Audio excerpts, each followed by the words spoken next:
Hello అండి. ముందు వీడియోలో urine pregnancy test period miss అయిన ఎన్ని రోజులు చేసుకోవాలి, ఏ టైంకి చేసుకోవాలో తెలుసుకున్నాము. ఇప్పుడు ఇంట్లోనే మనం ప్రెగ్నెన్సీ టెస్ట్ ఎలా కన్ఫర్మ్ చేసుకోవాలి అనేది తెలుసుకుందామండి. ఇది మనకు ప్రెగ్నెన్సీ కిట్. ఈ ప్రెగ్నెన్సీ కిట్లోనే మనకు ప్రెగ్నెన్సీ కార్డ్ ఒకటి, యూరిన్ కలెక్ట్ చేసుకోవడానికి పిప్పెట్ ఒకటి ఉంటాయి. పిప్పెట్ ద్వారా యూరిన్ కలెక్ట్ చేసుకోవాలి. ఈ కలెక్ట్ చేసుకున్న యూరిన్ని ఇక్కడ శాంపుల్ కోసం ఇచ్చినటువంటి వెల్లులో ఒక 2 to 3 డ్రాప్స్ అనేవి యాడ్ చేయాలి దీంట్లో. ఇది యాడ్ చేసిన తర్వాత వితిన్ 5 to 10 మినిట్స్లోనే ఈ కార్డ్ అనేది రీడ్ చేయాలి అండి. సో దీంట్లో కంట్రోల్ అండ్ టెస్ట్ అని 2 ఉంటాయి. మనకు కంట్రోల్ దగ్గర మాత్రమే సింగిల్ పింక్ లైన్ వచ్చి టెస్ట్ దగ్గర ఏమీ రాలేదు అంటే అది నెగిటివ్ అని అర్థం. అట్లా కాకుండా బోత్ కంట్రోల్ అండ్ టెస్ట్ దగ్గర 2 పింక్ లైన్స్ కనుక వచ్చాయి అంటే పాజిటివ్ అని అర్థం.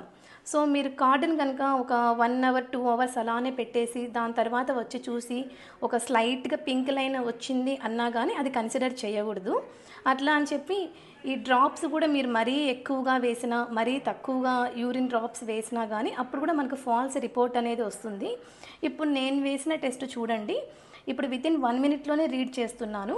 సో ఇక్కడ మనకు బోత్ కంట్రోల్ అండ్ టెస్ట్ దగ్గర 2 పింక్ లైన్స్ అనేవి కనపడుతున్నాయి క్లియర్గా.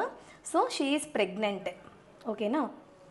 ఇట్లా ప్రెగ్నెన్సీ టెస్ట్ అనేది కన్ఫర్మ్ అయిన వెంటనే మీ గైనకాలజిస్ట్ని కన్సల్ట్ అవ్వండి. ఓకేనా? Thank you.